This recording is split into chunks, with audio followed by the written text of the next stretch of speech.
আসসালামু আলাইকুম, ওয়েলকাম করছি রিয়াসাদ আজিম। ভিন্ন ধর্ম মতাদর্শের যারা শুনছেন সবার প্রতি আন্তরিক কৃতজ্ঞতা। 7 গোলের অবিশ্বাস্য ম্যাচে বাংলাদেশ শেষ মিনিটে 100তম মিনিটে ইনজুরি টাইমেরও পরের ইনজুরি টাইমের গোলে হেরে গেল। 99তম মিনিটে মোরসালিনের কর্নার, সমিত সোমের হেডার, বল জালে, 3-3 বাংলাদেশের ইকুয়ালাইজার। ঠিক তার আগ মুহূর্তে অভিষেক ম্যাচে জায়ান অসাধারণ বুদ্ধিদীপ্ততায় কর্নারটা আদায় করে নেন। যে ম্যাচটায় সমিত সোম বাংলাদেশের হয়ে তৃতীয় গোলটি করলেন, ধারাভাষ্য কক্ষে ছোট ভাই নাবিল খান বলছেন, সমিত সোম ওয়েলকাম হোম। বাংলাদেশ এভাবে ফিরে এসেছে, এভাবেও ফিরে আসা যায়। বাংলাদেশ যেই ম্যাচে 3-1 পিছিয়ে ছিল, সেই ম্যাচে যেন শেষ 10 মিনিটে ঝড় তুলল। খেলাটা বাংলাদেশ হংকং না হয়ে, যদি আপনি চিন্তা করতে চান, মেলাতে চান, ভাবতে চান যে it was the final between Argentina and France, ভাবতেই পারেন 3-3 সমতায় যেই ম্যাচ শেষ হবার অপেক্ষা, 100তম মিনিটে বাংলাদেশের গোল করার 1 মিনিটের ব্যবধানে আরো একটা গোল বাংলাদেশ হজম করলো। 4-3 ব্যবধানে 7 গোলের ম্যাচে শেষ মুহূর্তে বাংলাদেশ পরাজিত হলো। কি অসাধারণ ফুটবল খেলেছে বাংলাদেশ। শুরুতে অসাধারণ খেলেছে। হামজা চৌধুরী 13তম মিনিটে বাংলাদেশকে প্রথম গোল এনে দেন সেট পিস থেকে। বাংলাদেশের গোলগুলো সবগুলোই যেন ডেড বল থেকে হবার অপেক্ষায় ছিল।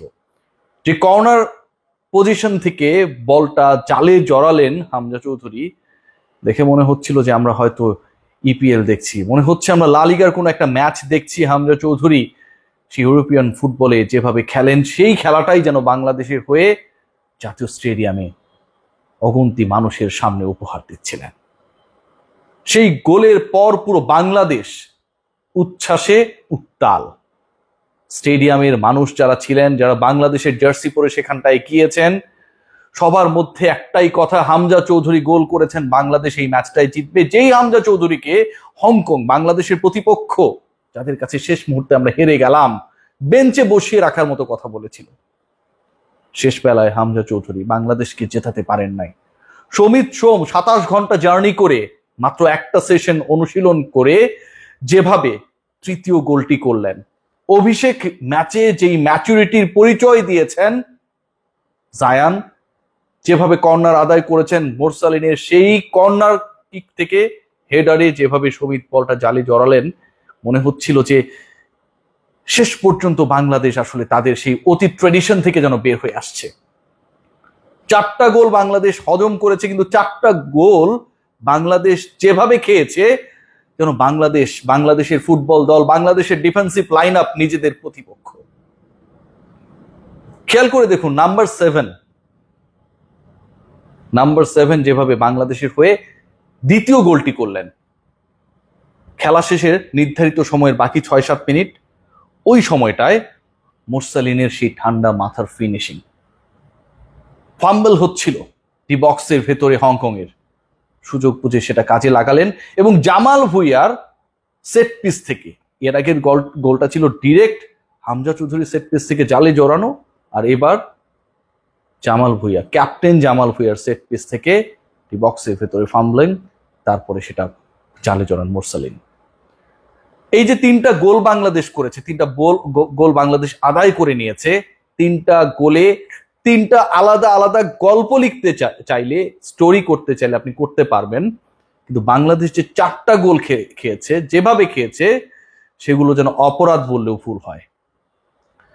প্রথমার্ধের ঠিক শেষ মুহূর্তে শেষ বাঁশি বাজি করছে, 30 সেকেন্ডের খেলা বাকি, বাংলাদেশের ডিফেন্স আলগা।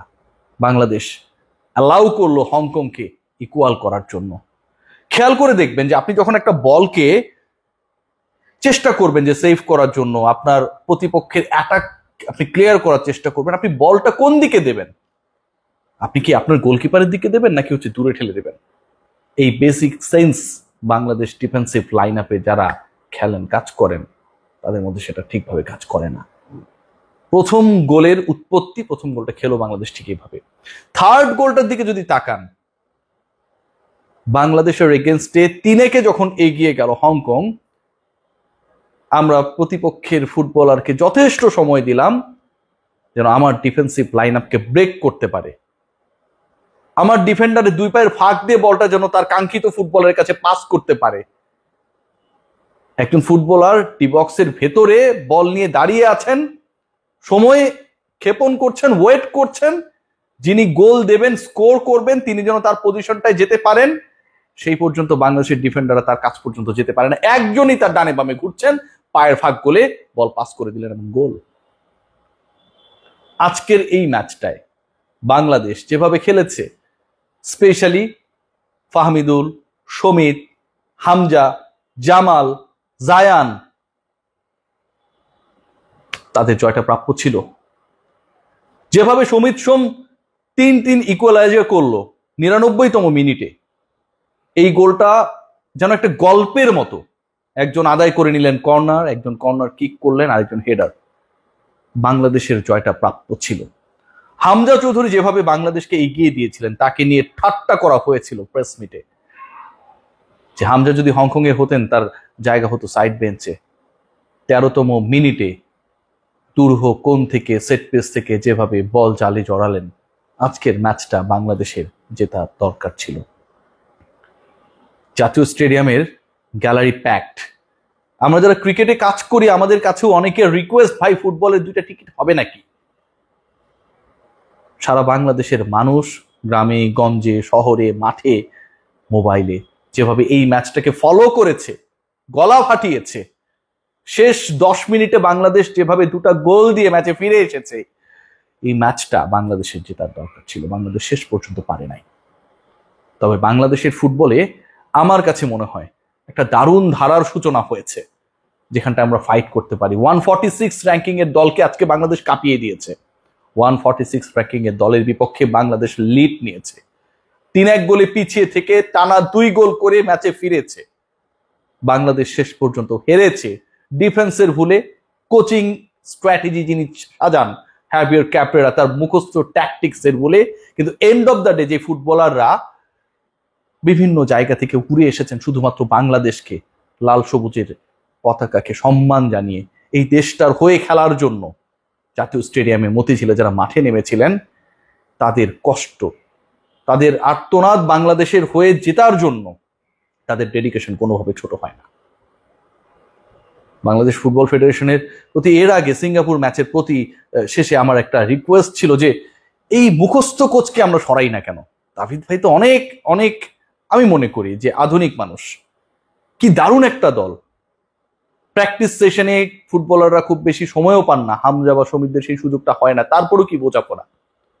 কিন্তু শেষ পর্যন্ত এই দলটা ফল পায় না, কারণ আমার ফল এনে দেওয়ার দায়িত্বে যিনি বস হিসেবে যাকে আপনারা বসিয়ে রেখেছেন ওখানটায়, তিনি কি আসলে এদেরকে কোচিং করানোর মতো, সমিত হামজাদের দেখভাল করানোর মতো যোগ্যতা সম্পন্ন?